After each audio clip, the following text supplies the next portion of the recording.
Udhayanidhi arrest சரியா தவறா?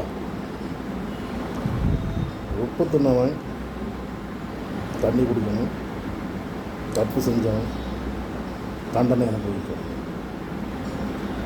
இது பழமொழி. அது இப்போ நடக்குது. அவ்வளோதான். ஒரு மனுஷனை தனிப்பட்ட முறையில் கெட்ட வார்த்தைகளால் திட்டலாம்.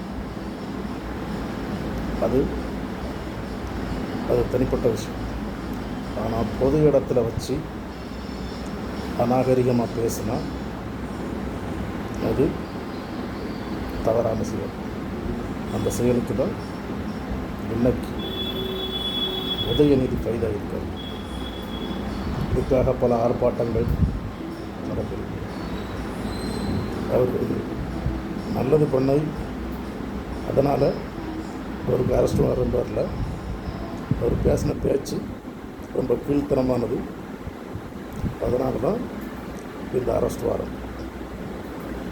புரிஞ்சவங்களுக்கு தெரியும் இது சரியாக தப்பான்னு. நீங்களும் உங்களுடைய கருத்து சொல்லுங்கள் பார்ப்போம்.